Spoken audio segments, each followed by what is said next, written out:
සද්ධර්ම ශ්‍රාවක කාරුණික ගුණගරුක සදහැවත් පින්නතුනි, බොහෝම ශ්‍රද්ධාවෙන් යුක්තව සියලු දෙනාම සූදානම් වෙන්නේ තිලෝගුරු ශාන්තිනායක සම්මා සම්බුදුරජාණන් වහන්සේ විසින් ලෝක සත්වයන් පිළිබඳව අසීමිත දයාවෙන් කරුණාවෙන් මෛත්‍රියෙන් යුක්තව අවබෝධ කරගෙන දේශනා කරන්නට යෙදුන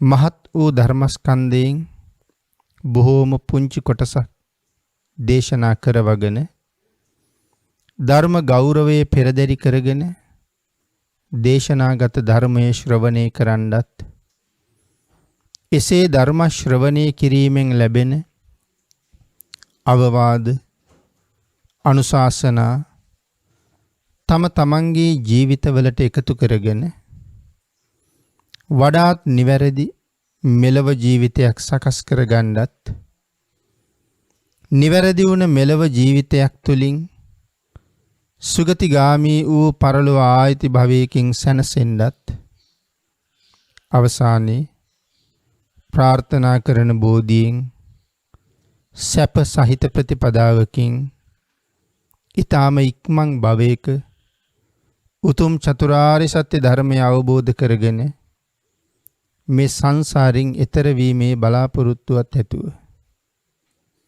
ඒ උතුම් බලාපොරොත්තු උතුම් ප්‍රාර්ථනා එලෙසින්ම මුදුන්පත් කර ගැනීම සඳහා උතුම් වූ ධර්ම දානානිසංසයත් ධර්ම ශ්‍රවණානිසංසයත් තම තමන්ගේ ජීවිත කාලය තුළ මෙතෙක් සිදු කරගත්ත සියලුම කුසල ධර්මයන්ගේ ආනිසංසත් හේතු වේවා කියලා ප්‍රාර්ථනා කරමු. පින්නතුනි, අද ධර්මදේශනාවේ මාතෘකාව හැටියට මම යොදා ගන්න කල්පනා කළේ ධම්මපද පාළියේ බාල කියන වර්ගයේ සඳහන් වෙන පළවෙනි ගාථා රතනය. අනුවණයනට සසර බොහෝම දිගයි. කොසල් මහරජුරුව මූලික කරගෙන අපේ භාග්‍යතුන් වහන්සේ මේ ගාථා රතනයේ දේශනා කොට වදාලා. මේ ගාථා රතනයේ දේශනා කරන කාලේ භාග්‍යතුන් වහන්සේ වැඩ සිටියේ සවැත් නුවර ජේතවනාරාමේ. ගාථා රතනයේ තමයි දීඝා ජාගරතු රත්ති දීඝං සන්තස්ස යෝජනං දීඝෝ බාලානං සංසාරෝ සද්ධම්මං අවිජානතං. මේ ගාථා රත්නයේ සරල තේරුම නිදි මරන්නාට රාත්‍රිය බොහොම දිගයි. ගමන් විඩා ඇති පුද්ගලයාට යොදුන බොහොම දිගයි. අඥාන පුද්ගලයාට සසර බොහොම දිගයි.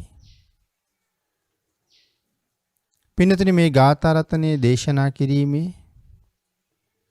මූලික හේතුව අපේ භාග්‍යතුන් වහන්සේ ජීවමානව වැඩ ඉන්න වෙලාවේ කොසල් මහරජුරුව මූලික කරගෙනයි මේ ගාථා රතනයේ දේශනා කළේ කියලා අපි මුලින් සිහිපත් කරන්න යෙදුණා.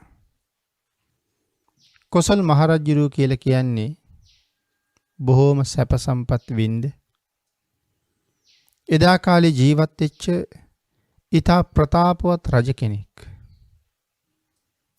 ජම්බුද්වීපේ මහා සටන්කරුවන් අතර එක්කෙනෙක් කොසල් රජුරුව. මහා පුදුම කාය ශක්තියක් තිබුණ කෙනෙක්.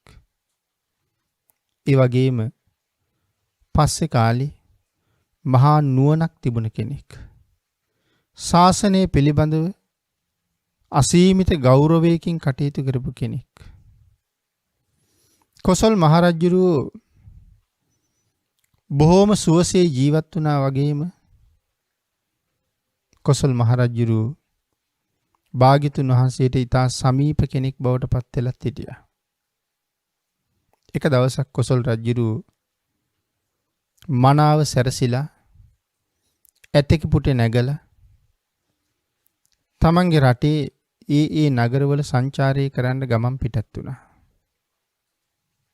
රජුරුව මගට බැස්සහම රජු දැක බලා ගන්නේ ලක්ෂ ගණන් පිරිස් මග දෙපස රැස් වෙනවා. අදත් පින්නතුනි එහෙමනේ. රාජ්‍ය නායකයෙක් විශේෂයෙන් ජනාධිපතිවරයෙක් අගමැතිවරයෙක් අහවල් තැනට අද එනවා කියලා කියහම විශාල පිරිසක් ඒ තැන් වලට එකතු වෙනවා. එහෙනම් එදා රජුරු මාර්ගයේ ගමන් කරනවා කියලා කියහම රජු දැක ගන්නේ ලක්ෂ ගණන් පිරිස් ඒක රාශි වුණා. රජුරු තමන්ගේ රාජ්‍යයේ තැන තැන සංචාරයට පිටත් වුණා. අහවල් වීදියෙන් අද රජුරු වඩිනවා කියලා රජුරු යනවා කියලා දැනගත්තාම විශාල පිරිස් ඒ වීදි වල රැස් වුණා. රජුරු ඊටාම ප්‍රතාපවත් ආකාරයෙන් රාජාභරණයන්ගෙන් සැරසිලා මනාව මගට බැස්සහම මේ රැස් වෙලා ඉන්න පිරිස අතරින් එක නිවසක උඩුමහන් තලයේ ඉඳලා බොහෝම ලස්සන රූපයක් තියෙන ප්‍රිය මනාප පෙනුමක් තියෙන තරුණියක් රජුරුව දිහා බලාගෙන හිටියා. රජුරුවන්ගේ ඇහත් ඒ තරුණිය දිහාවට ගැටුණා. ඇය දකින්නකොටම රජුරුවන්ට ඇය පිළිබඳව හැඟීමක් ඇති වුණා. ඇය තමන්ගේ කරගන්න තිබුණා නම් හොඳයි කියලා හිතුණා. නමුත් රජු ඇය දිහා බලනකොටම ඇය රජුට නොපෙනී සැඟවිලා ගියා. නමුත් රජුරු ඒ නිවස හොඳට මතක තියාගත්ත අහවල් වීදියේ අහවල් තැන පිහිටපු නිවස කියලා. රජුරු මේ සංචාරයෙන් පස්සේ මාලිගාවට ඇවිල්ලා තමන්ගේ එක සේවකයෙකුට කතා කරලා කියනවා අහවල් වීදියේ අහවල් තැන තියෙන ගෙදර බොහොම සුන්දර රූපයක් තියෙන තරුණියක් ඉන්නවා. මම ඊයේ ඇය දැක්කා. ඔබ ගිහිල්ලා ඇය සස්වාමිකද අස්වාමිකද කියලා බලලා එන්න කියලා. ඒ පුරුෂයා ඒ නිවස හොයාගෙන ගිහිල්ලා ඇය පිළිබඳව තොරතුරු හෙව්වා. තොරතුරු හොයලා බලහම ඇය විවාහකයි. රජුරවන්ට ඇවිල්ලා සඳහන් කළා ස්වාමීනි ඇය ස්වාමියෙක් ඉන්න බිරිඳක්. ඇය විවාහ වෙලා කීවත් ඇය පිළිබඳව ඇති වුණ කාමසිත රාගසිත රජුරවන්ගේ නැති වුණේ නැහැ. රජුරවන්ට ඇයත් සමග කම්සප විඳීමේ අවශ්‍යතාවය දැඩිව දැනුණා.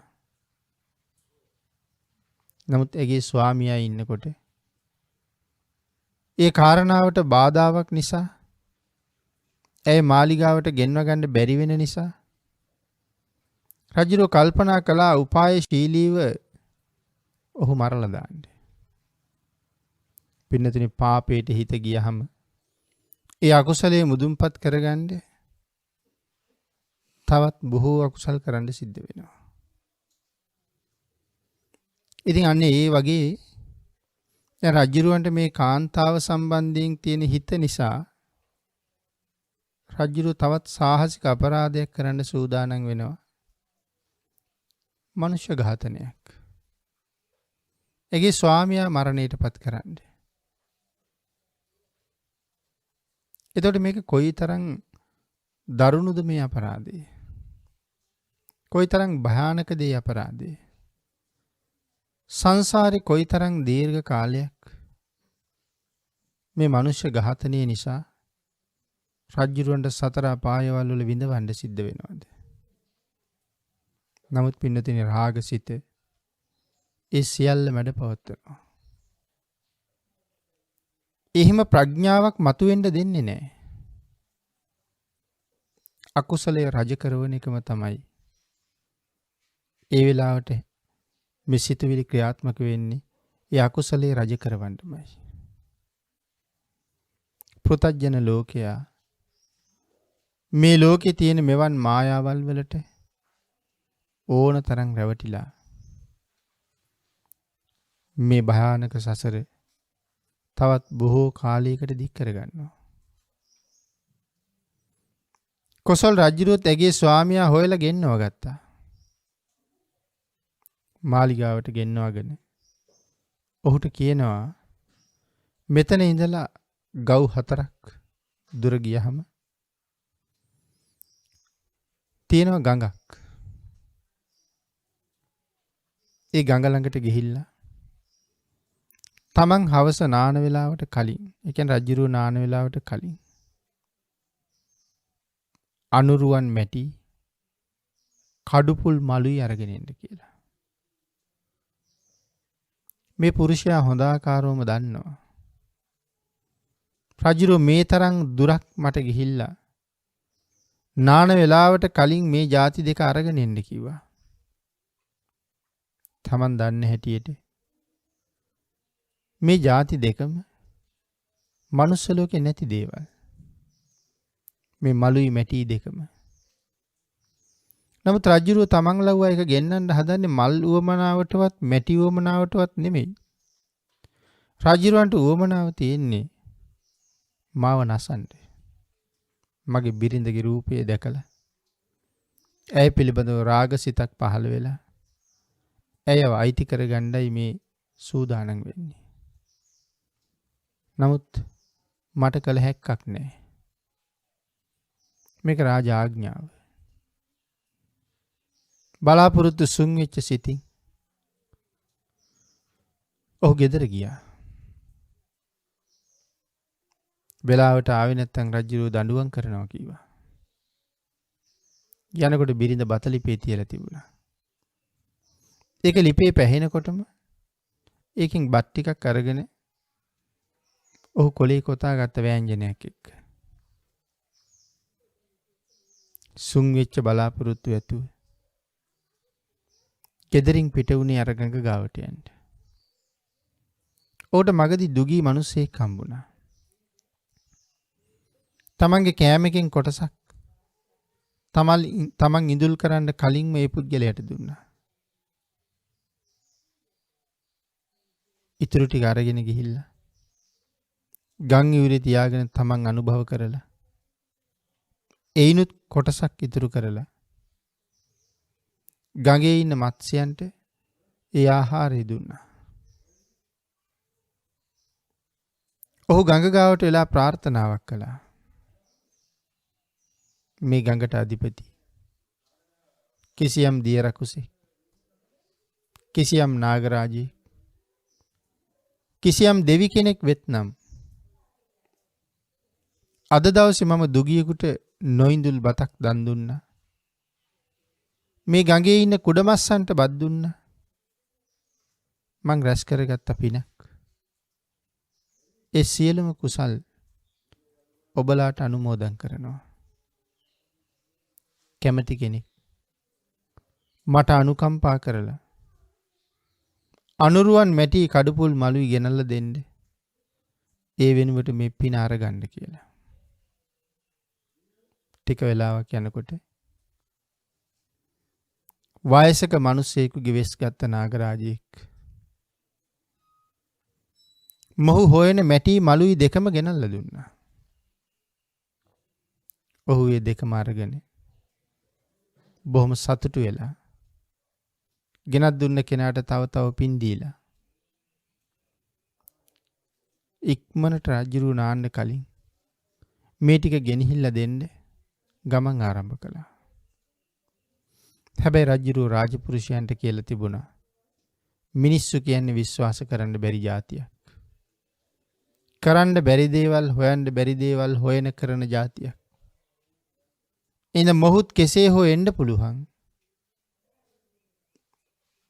ඔහු බැරි වෙලාවත් එනවා දැක්කොත් ඔහු ඇතුළට ගන්න කලින් වාසල් දොරටු වහන්න කියලා. අර පුද්ගලයා මලුයි මැටි අරගෙන දුර තියා එනවා දැක්ක රාජපුරුෂයෝ. ඔහු බොහොම සතුටින් එන්නේ රජු නාන්න කලින් ඒ දෙකම ගේන්න පුළුවන් වුණා කියලා.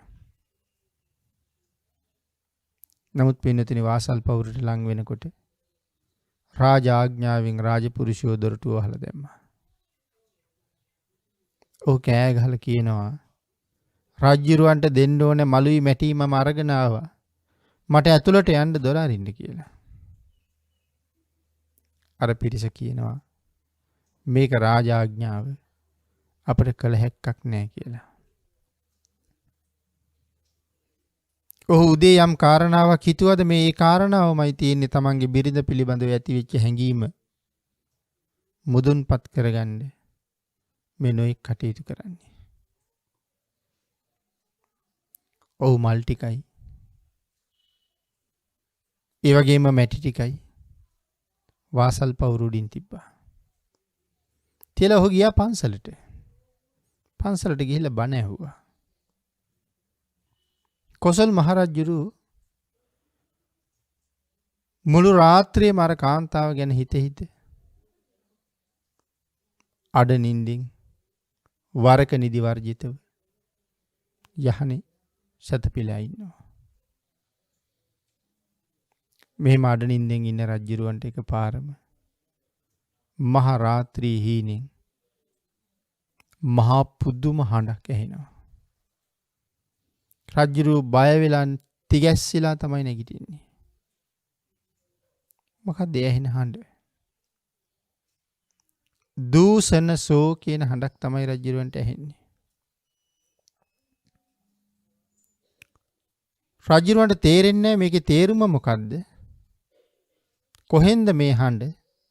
මොකද්ද මේ හඬ? නමුත් පුදුමාකාර විදිහට රජුරු බය වුණා. රජුරවන්ට එළි වෙනකන් පරක්කුයි බුදුරජාණන් වහන්සේ ගාවට ගිහිල්ලා මේ හඬ මොකද්ද කියලා අහගන්න. උදේ එළි වෙච්ච ගමන්ම රජුරු බුදුරජාණන් වහන්සේ ළඟට ගියා. ගිහිල්ලා බුදුරජාණන් වහන්සේට සඳහන් කළා ස්වාමීනි ඊයේ රාත්‍රියේ මෙහෙම හඬක් ඇහුණා. මොකද්ද ස්වාමීනි ඒකේ තේරුම? මටද මගේ රටටද රට වැසියන්ටද මේකෙන් විපතක් වෙන බවක් තියෙනවද? ආගිය තොරතුරු බොහොමයක් ඇහුවා. අපේ භාග්‍යතුන් වහන්සේ සඳහන් කළා මහරජනේ ඔබටවත් ඔබේ රටටවත් ඔබේ වැසියන්ටවත් කරදරයක් නෙමෙයි. ලෝකුබු නිරේ පැහෙන 4 දෙනෙක් පැහි උඩට එනකොට මනුස්ස ලෝකෙට ඇහෙන්න පණිවිඩ 4ක් කියන්න උත්සාහ කළා. නමුත් පණිවිඩේ තබා වචනයක්වත් කියාගන්න බැරි වුණා. ඔවුන් ආපහු ගිලුණා. ඒ ගිලෙන්න කලින් ඔවුන් කියප එක වචනයක් තියෙනවා. 4 දෙනාම වචන අකුරු 4ක් කීවා. ගිලෙන්න කලින් ඔවුන් කියාපු වචනයක එක අකුරයි යහුනේ අකුරු 4 කීවා. ඒකේ පළවෙනි අකුර තමයි දුයන්න. දෙවෙනි අකුර තමයි සයන්න. තුන්වෙනි අකුර තමයි නයන්න. හතරවෙනි අකුර තමයි සෝයන්න.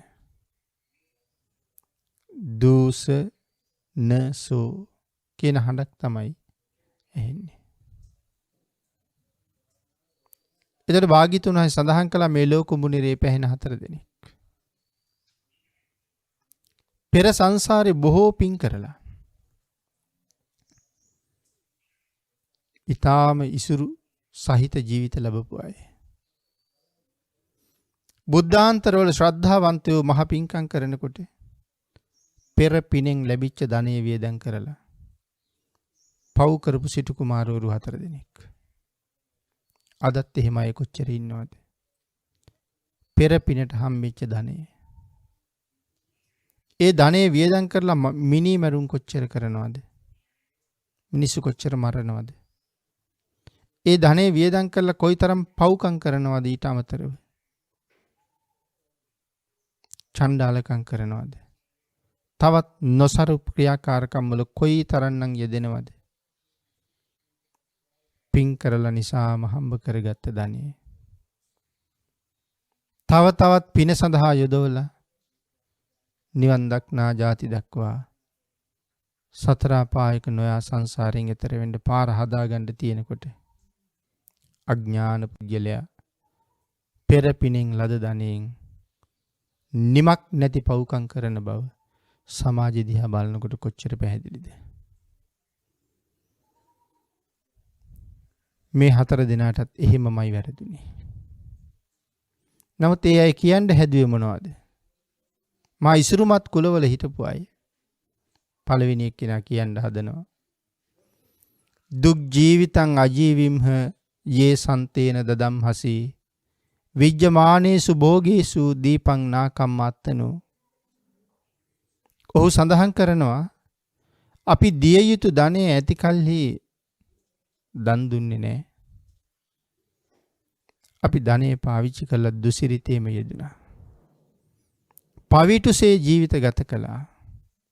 සැප ඉසුරු ඇති කාලේ එයින් තමාට පිහිටක් කරගත්තේ නැහැ. ඒකයි මේ කියන්න හදන්නේ. අපි ධනෙ තිබ්බ කාලේ ඒ ධනෙන් කවදාවත් තමන්ට පිහිටක් කරගත්තේ නැහැ. දෙවනි කෙනා කියන්න හදනවා සට්ටි වස්සේ සහස්සානි පරිපුන්නානි සබ්බසු නිරයේ පංචමානානං කදා අන්තෝ භවිස්සති. ලෝකම නිරයේ ආයු කාලය අවුරුදු 60,000ක්. ඒකයි මෙතන මේ සඳහන් කරන්නේ සට්ටි වස්සේ සහස්සානි. සියලු ආකාරයෙන් 60,000ක් අවුරුදු පිරුණා. ලෝකම නිරයේ පැසෙන්නා වූ අපට මෙහි කෙරවලක් කවර කාලයක වන්නේද? අනේ අවුරුදු 60,000ක්ම පැවුණා. නමුත් මේකේ කෙරවල කවදානම් දකින්නේද? තුන්වෙනිය කියන්න හදනවා නත්ති අන්තු කුතෝ අන්තු න අන්තෝ පතිදිස්සති තදාහි පකතම් පාපං මම තුයිහං චමාරිස. ඔහු කියනවා යම් කාලයක මා විසින්ද ඔබ විසින්ද බොහෝ සෙයින් පව් කරන ලදද එහෙයින් දුකෙහි කෙලවරක් නැහැ. කවර ආකාරයකින් කෙරවලක් පෙනේද? දුකේ කෙරවලක් දකින්නේ නැහැ. ඒ කියන්නේ මේ සංසාරේ කෙරවලක් දකින්නේ නැහැ. දුක් සහිත සසරේ නිමාවක් නැහැ. සතර අපායක අති දීර්ඝ ආයුෂයි නිමාවක් පේන්නවත් නැහැ. නිමා වෙන විදිහක් දන්නෙත් නැහැ. ඒ නිසා ඔහු කියනවා දුකේ නිමාවක් පේන්නේ නැහැ. මා විසිනුත් ඔබ විසිනුත් බොහෝ අකුසල් කළා. සෝහි නූන ඊතෝ ගන්්වා යෝනින් ලද්දාන මානුසින් වදඤ්ඤු සීල සම්පන්නෝ කාහාමි කුසලං බහු. ඔහු කියනවා මේ නිරේ ඉපදිලා ඉන්න අපි කවදා හරි දවසක මේ නිරයෙන් නිදහස් වුණොත් මිනිසත් බවක් ලබන්න පුළුවන් වුණොත් සුසිරිත හැර දුසිරිතේ නම් යෙදෙන්නේ නැහැ. මනාව යහපතේ අනුසස් ප්‍රකාශ කරන කෙනෙක්ව සිල්වත් කෙනෙක් විදිහට බොහෝ කල යහපත් කටයුතු වලම නිරත වෙනවා. කොසල් මහරජතුමා බීතියෙන් බීතියටපත් වෙලා මේ සැපේ ගිජුකම හැරදාලා ඒ නිමිති කොටගෙන නිදි මරන්නාට රාත්‍රී දිගයි. පයින් යන්නාට යොදුන දිගයි. දීගා ජාග රතෝ රත්ති දීගං සන්තස්ස යෝජනං දීගෝ බාලානං සංසාරෝ සද්ධම්මං අවිජානතං. බාලයට අඥානයට මේ සංසාරේ හැමදාම දිගයි. කොසල් රජුරු තමන්ගේ පවට තිබිච්ච ගිජුකම අත්හැරලා දැම්මා. අර කාන්තාව පිළිබඳව තිබිච්ච ලොල් බව නැති කරලා දැම්මා. මොනතරම් දීර්ඝ කාලයක් දුක් විඳින්න තියෙන අකුසල කර්මයක්ද මා මේ රැස් කරන්නේ. අකුසල කර්මයක් සඳහා නෙමෙයිද මම මේ යෙදෙන්නේ. රජු ඒක අත්හැරලා දැම්මා. ඔන්න ඒ කාරණාව පදනම් කරගෙන තමයි මේ ගාථා රත්නයේ දේශනා කොට වදාළේ. එහෙමනම් පින්නතුනි අකුසලයේ දැකලා අකුසලයේ දැනගෙන විපාකය දැනගත්ත කෙනෙක් ඒ පවින් බොහෝසේ වේගෙන් ඈත් වෙනවා. විපාකය දකින්න ඕනේ. නැත්තම් වැරදි දේවල් කොච්චර අකුසල්ද කියලා ඕන තරම් අහලා තියෙනවා දන්නවා. අහලා තියෙනවා වුණාට දන්නවා වුණාට කියවලා තියෙනවා වුණාට කවදාවත් ඒ අකුසලයේ අපි ඇස් දෙකෙන් දැකලා නැහෙනි විඳවන හැටි. ඒක නිසා අපිට ලොකුවට දැනෙන්නේ. පින්නතිනේ අර එක පේතවත්තුවක රාජ්‍යරුවත් ඒ වගේම ස්ත්‍රීන් පිළිබඳව තියෙන ලෝලත්වයෙන් ස්ත්‍රීන් හොයාගෙන හිමාලයට යනවා. විමාන ප්‍රේතියෝ කර්ණමුණ්ඩ පේතවත්තුව. රාජ්‍යරුව පස්සේ දවසක තමයි දන්නේ මේ ප්‍රේතියෝ කොච්චර දුක් විඳිනවද කියලා. රජු අවුරුදු 150ක් ඔවුන් එක්ක ජීවත් වුණා. ඒ රජු හැමදාම දකින්නේ දිව්‍යාංගනාව. මේගොල්ලෝ දවසින් අර්ධයක් සැප විඳිනවා අර්ධයක් දුක් විඳිනවා. එක දවසක් රජු මහරය අවදි වෙලා බලහම තමන් එක යහන් ගත වෙලා ඉන්න දෙවඟන මේ ප්‍රේතිය රාත්‍රියේ අවදි වෙලා කොහාටද යනවා? රජු විමසිලිමත් වුණා. ඒ කොහෙද යන්නේ? කරණමුණ්ඩ විලගාව තියෙන පොකුණක් ළඟට. ඒ පොකුණ ළඟ තියෙන මනා වැවුන නිල් තනකොළ ප්‍රමාණයක්. ඒ තනකොළ මත ඇය ගිහිල්ලා හිටගත්තාම මේ පොකුණෙන් ගොඩ එනවා ඇත් පැටියෙක් වගේ සුනකෙක්. මාස ගාණක් බඩගින්නේ හිටපු කෙනෙක් වගේ අර කාන්තාව බලහත්කාරයෙන් බිම පෙරලගෙන කෑලි කෑලි ඉර කනවා. මස් ඉවර වෙනකම්ම කනවා. ඇටසැකිල්ල ගෙනහිල්ලා වතුරට දැම්මහම පියවි දිව්‍යාංගනාව ආයෙ වතුරෙන් ගොඩ එනවා. ඊළඟ දවසෙත් ඒකමයි වෙන්නේ. වාචසිකව කරගත්ත වරදක් ඇයට විපාක දෙන්නේ. දවස් 3ක් බලලා රජුරුව මේ සුනකයාට විසපෝප ඊයකින් විදලා මැරුවා. රජුරු පස්සේ අර කාන්තාවන්ට කියනවා මං වහාම මනුස්ස පියසට යා යුතුයි. දිව්‍යාංගනාවන් වගේ සුන්දර රූප ඇති ස්ත්‍රීන් කියනවා යන්න එපා අපි දාලා. අපි ළඟට වෙලා ඉන්න අපිව බලාගන්න. මේ තරම් ලස්සන නෙමේ දිව්‍යාංගනාවන් වගේ නෙමෙයි. හැබැවින්ම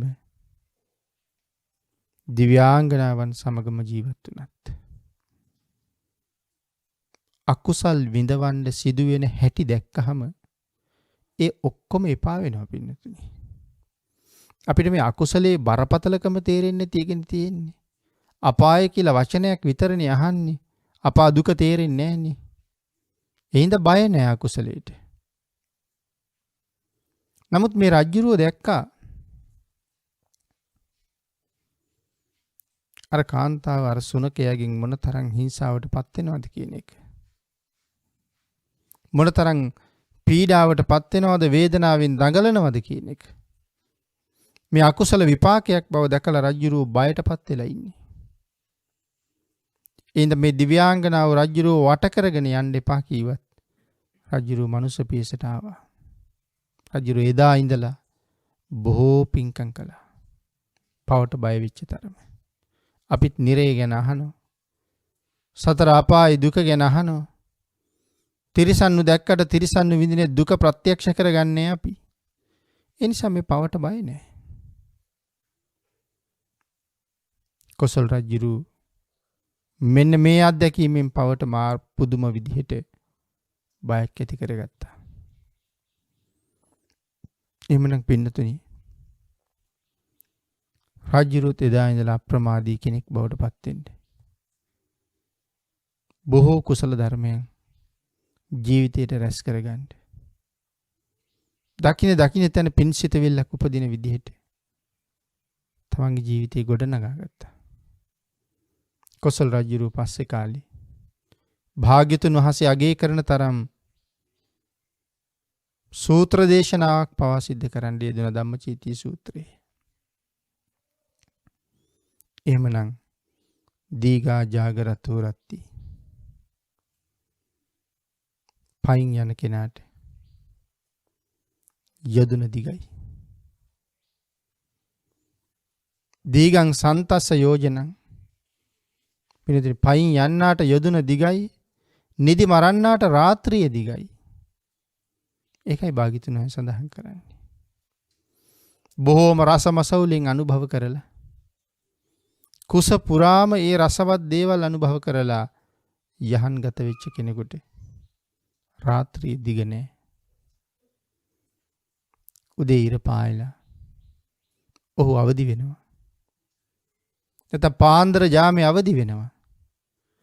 නිින්ද මදි. ටික වෙලාවනේ නිදාගත්තේ කියලා කල්පනාව. පැයක් විතර නිදියාවේ කියලා කල්පනාව. නමුත් පැය 5ක් 6ක් නිදියලා බව තේරෙන්නේ නැහැ. තවම නිදිමතයි. අවදි කළත් අවදි වුණත් නැගිටලා ඇවිල්ලා ආයෙ ගිහලා නිදිනවා. එහෙම නැත්තම් නැගිටලා අනිත් පැත්ත ඇරිලා එහෙම නිදා ගන්නවා. නිින්ද මදි. ඇයි නිින්ද මදි? ඔවුන්ට රාත්‍රියේ දිග නෑ. ඒ වගේ නෙමෙයි. රැලි වෙනකන් බණ අහන කෙනාට. රැලි වෙනකන් බණ කියන භික්ෂුවට. යම් කිසි රෝගයකින් රාත්‍රියේ නිින්ද යන්නේ නැතුව පෙළෙන කෙනාට ඒ රාත්‍රියේ කොච්චර දිගද කියලා හිතෙනවා. වේදනාව ඉවරයක් නැහැ. බේත් හේත් ටිකක් ගන්න යන්න විදිහක් නැහැ. ඔහු රාත්‍රී කාලයේම වේදනාවෙන් පෙළෙනවා. හෙට උදේ එළි වුණ ගමන් ප්‍රතිකාරයක් කරනවා කියලා හිතනවා. නමුත් නිදි වර්ජිතව වේදනාව විඳ විඳ ඉන්න ඔහුට වෙනදට වඩා රාත්‍රියේ දිගද කියලා හිතෙනවා. එහෙනම් නිදි මරණ කෙනාට රාත්‍රියේ දිගයි. රාත්‍රියේ එළි වෙනකන් ධර්ම දේශනා කරන දේශකයන් වහන්සේලාට රාත්‍රියේ දිගයි. එළි වෙනකන් වාඩි වෙලා ධර්ම ශ්‍රවණය කරන අයට රාත්‍රියේ දිගයි වගේ දැනෙනවා. පයින් යන කෙනාට යදුන දිගයි. ගමනක් පයින්ම යනකොට වෙහෙසටපත් වුනහම අපි සමහර කෙනෙකුගෙන් අහනවා තව කොච්චර දුරද අහවල් තැනට? ඔහු කියනවා මෙච්චරක් දුරයි. නැවත ගමන් ආරම්භ කරනවා. ඉතින් ටික දුරක් ගිහිලා කල්පනා කරනවා දැන් නම් කිව්වා වගේ දෙගුණයක් ආවනේ කියලා. කිව්වා වගේ තුන් ගුණයක් ආවනේ කියලා. නෑ එහෙම ඇවිල්ලා නෑ. කායික වෙහෙස වැඩි නිසා. ඔහුට දැනෙන්නේ එහෙමයි. ඒකයි සඳහන් කළේ පයින් යන්නාට යදුන දිගයි කියලා. දීගෝ බාලානං සංසාරු. ඒ වගේම තමයි පින්නතුනි. බාලයට සසර දිගයි. කාටද බාලයා කියලා කියන්නේ? බාලයා කියන්නේ කවුද කියන කාරණාව බාල පණ්ඩිත සූත්‍රයෙන් භාග්‍යතුන් වහන්සේ දේශනා කළා. යමෙක් කායිකව වැරදි කරන්නේද? යමෙක් වාචසිකව වැරදි කරන්නේද? යමෙක් මනසින් වැරදි කරන්නේද? හේ බාලයෙකි. එමයි සඳහන් කළේ. ඔහු බාලයෙක්. පින්නතුනි කායික වැරදි ප්‍රාණඝාත, අදත්තා දාන, කාම මිත්‍යාචාරය, වාචසික වැරදි, මුසාවාද, පරුස වචන, පිසුණු වචන, සම්පප්‍රලාප. ඒ විතරක් නෙමෙයි. මානසිකව කරන වැරදි. අවිද්‍යාව, ව්‍යාපාද, මිත්‍යා දෘෂ්ටි.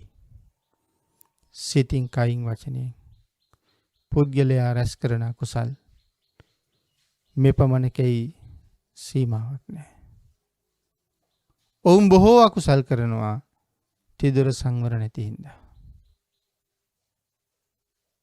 අකුසල් කරලා නිරේ ඉපදිලා අති දීර්ඝ කාලයක් අති භයානක දුක් වලට මුහුණ පාන්න සිද්ධ වෙනවා. තිදොර සංවරයක් නැතිකම විපාක. එක භවයක් නිරේ ඉපදුනහම නිරේක අති දීර්ඝායුෂයි. නිරාදුක් විඳලා ඊළඟට තිරිසන් ලෝකෙට යන්නේ. පින්නතුනි, තිරිසනෙකුට පින් කරන්නත් බෑ. තිරිසනෙකුට දෙන පින් ගන්නත් බෑ. දැන් මේ තිරිසනා කවදානම් මේ සසරින් මිදෙයිද? පින් දෙන්නත් බැරි නම් ඔහු සසරින් කවදානම් කවුරුනම් මුදවයිද? නිකන් හිතලා බලන්න. තිරිසන් ආත්මයක ඉපදුනොත් කවද්ද මේ සසරින් ගැලවෙන්නේ කියලා. නමුත් අපේ භාග්‍යවතුන් වහන්සේ දේශනා කළා, යම් කෙනෙක් ළඟ යටත් පිරිසෙන් උතුම් පංචශීලයේවත් තියෙනවා නම් මරණින් මත්තේ සුගතිගාමී ලෝකයක බලාපොරොත්තු තියාගන්න පුළුවන්. තිසරණත් නැති, පන්සිලුත් නැති කෙනෙක් මොනතරම් අසරණද? සඳහන් කළේ සීලය උපදින පුද්ගලයාගේ උපදින තැන තීරණය කරනවා. නැත්නම් සීලය මෙලවින් සමුගත්ත කෙනාගේ ඊළඟ භවයේ තීරණය කරනවා. දානය ඉපදිච්ච කෙනාට ලැබෙන්න ඕනේ මොනවද? මොන වාගේ භවභෝග සම්පත්ද ලැබෙන්න ඕනේ? දානයේ විසින් ඒ ටික සම්පාදනය කරනවා. දානයයි සීලයයි අත්‍යවශ්‍යයි. මූලිකාංග. නිවන් මගේ පළවෙනි පියවර නැත්නම් අනුපූර්ව ප්‍රතිපදාව. දාන සීල භාවනා. නමුත් පිටුනි කවද්ද මේ පින්කම් සුන තිරිසන් ලෝකවල ඉන්න අය කරගන්නේ? ඒ අයට පින්කම් කරන්න එහෙම වරමක් නැහැ. වරමක් නැහැ කියන්නේ කරන්න පුළුවන්කමක් නැහැ. කරන අයටත් කරලා පින් දෙන්න පුළුවන්කමකුත් නැහැ. කොයි කාලේ කවදානම් මේ සංසාරයෙන් එතර වෙන්නේද? පින්නතුනි, අන්න ඒක නිසා බාලයාගේ සසර හුඟක් දිගයි. දීගෝ බාලානං සංසාරෝ,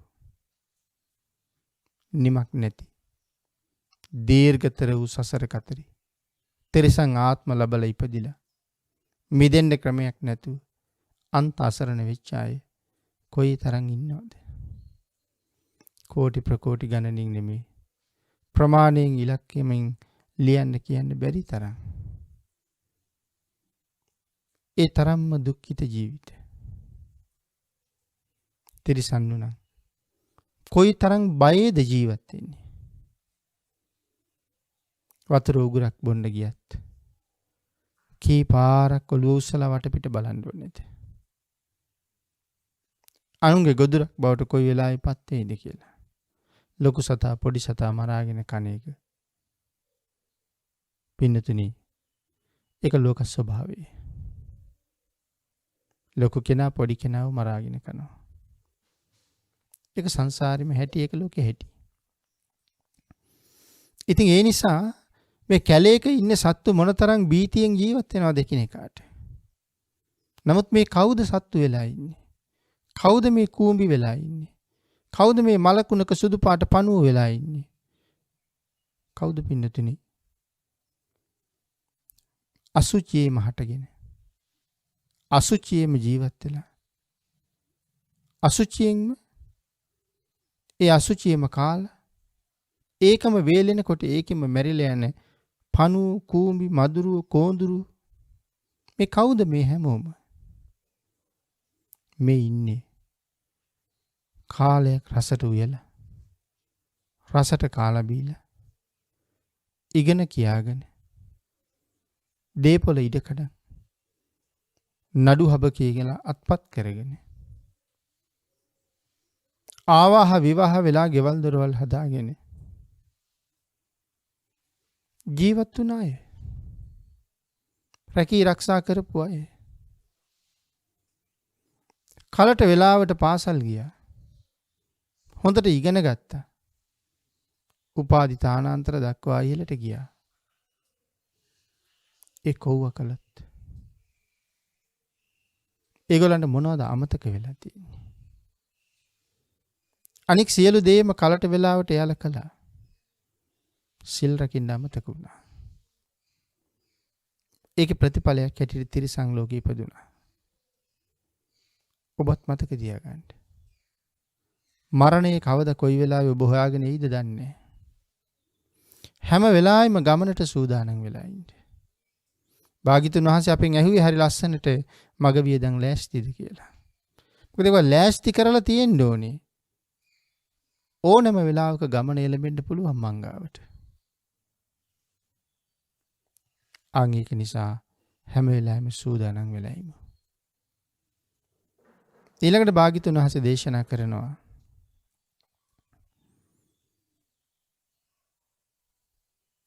සද්ධම්මං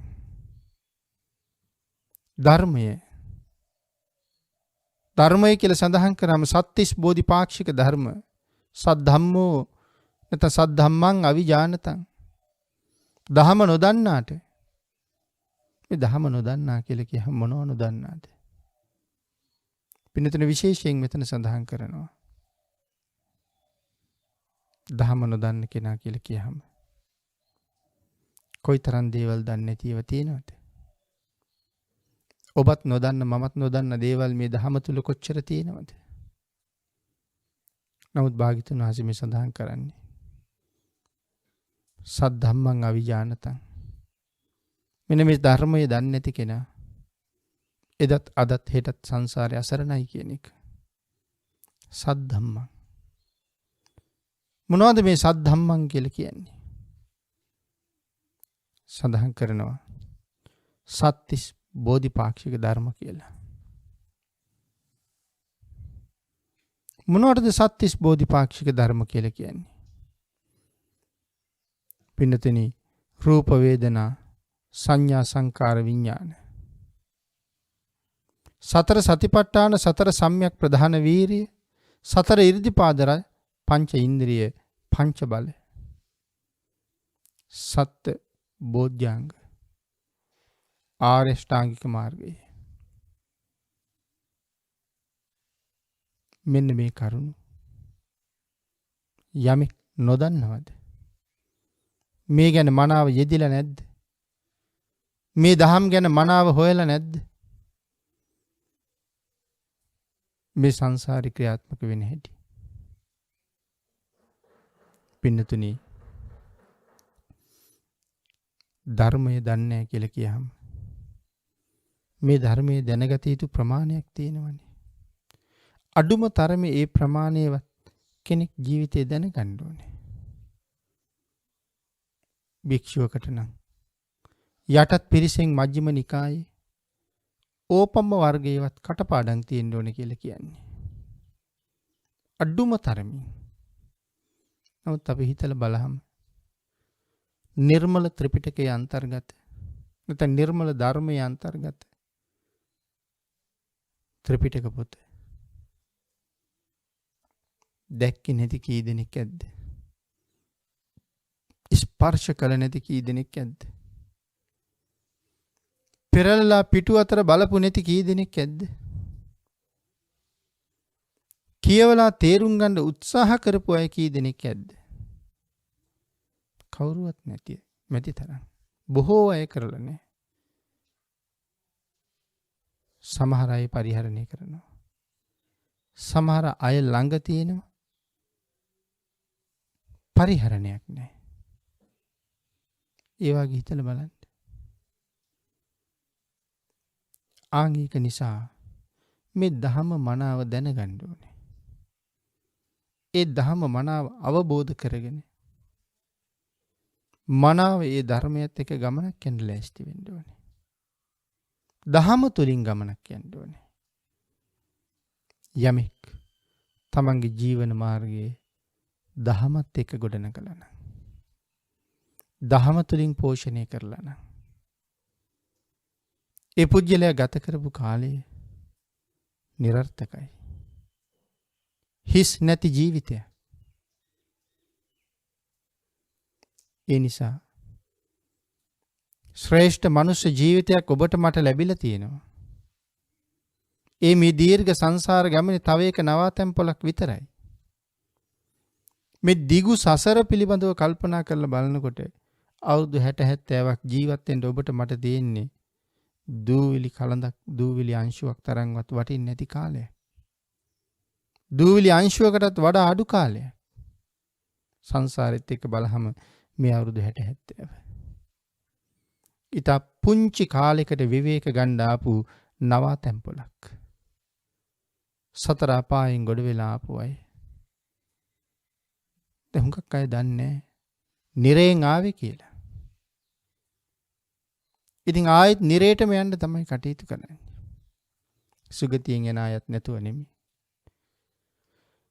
ඒ අයටත් ඉතින් මෙහෙ ආවට පස්සේ ආවේ කොහෙන්ද ආවේ මොකටද කියලා නම් මතක අඩුයි. ඒ නිසා අකුසල්ම තමයි ජීවිතේ කරගන්නේ. අකුසලයෙන්ම තමයි ජීවිතේ පුරවන්නේ.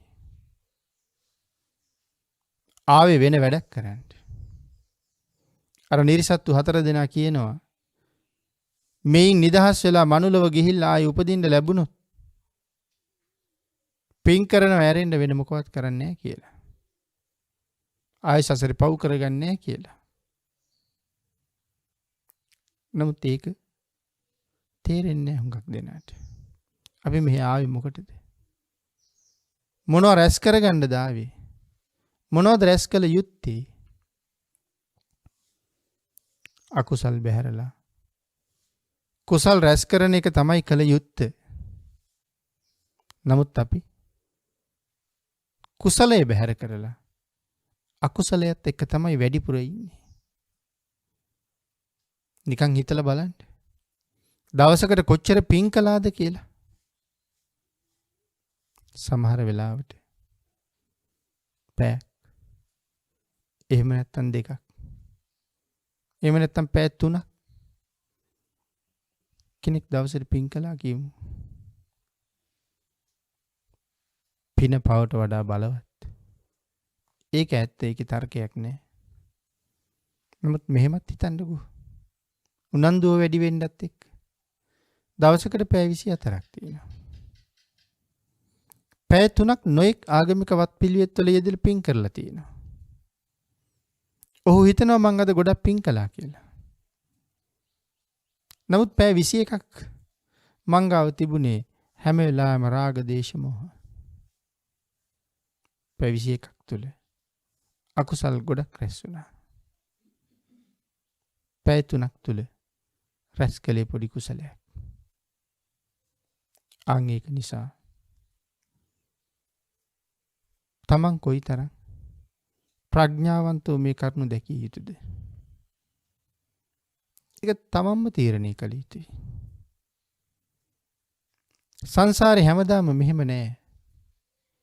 අපි මිනිස්සු වෙලා ඉපදිච්ච හින්දානේ දුකක් දැනෙන්නේ නැතුව මෙහෙම ඉන්නේ ටිකක්. නමුත් නොයේක් දුක්ඛිත ආත්මවල ඉපදිච්ච අය, නිරේ ඉන්න අය මේ මොහොතේ මොන තරම් දුක් විඳිනවද? ප්‍රේතයෝ මේ මොහොතේ කොයි තරම් බඩගින්නේද? පිපාසයෙන්ද? බුද්ධාන්තර ගණන් සාපිපාසා දුක. ඒක නිසා මේ මනුස්ස සුගතියක උපදින්න පෙර කරපු බොහෝ කුසල් අපි වියදම් කළා. පින් වියදම් කරලා ලබාගත්ත ඔය වටිනා ජීවිතේ මේ කාලය තුල පිනෙම්ම පුරවන්න. නිවැරදිව ජීවත් වෙන්න. ඒකට කල යුත්තේ තිදොර සංවරයේ මූලික වශයෙන්. Tamanට විශ්වාසයි නම් මෙච්චර කාලයක් මං අකණ්ඩව සිල් රැක්කා. මෙච්චර කාලයක් මං අකණ්ඩව ගුණ පිරුවා. මෙච්චර කාලයක් මං අකණ්ඩව දන් දුන්නා.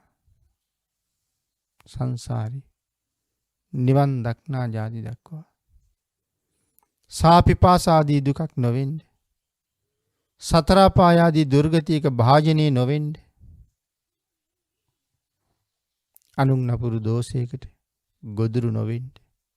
වසක් විසක් ශරීරගත නොවෙන්න. කල්යාණ මිත්‍රයන් ලබන්න. කල්යාණ මිත්‍රයන්ගේ අවවාද අනුශාසනා ඉවසන්න. මේ හැම එකටම පුහුණු වෙච්ච ප්‍රගුණ වෙච්ච මානසිකත්වයක් හදාගත්තාම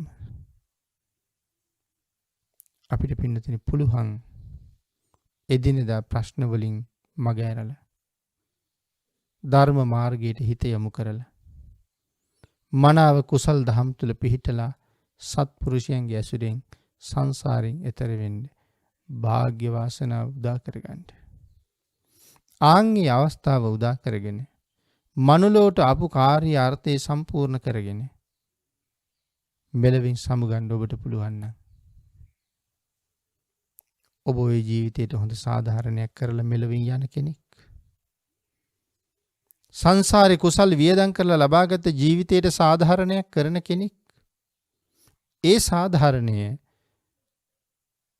මේ ලෝකේ බොහෝ දෙනාට කරන මහා සාධාරණයක් වෙනවා. මහත් වූ සාධාරණයක්.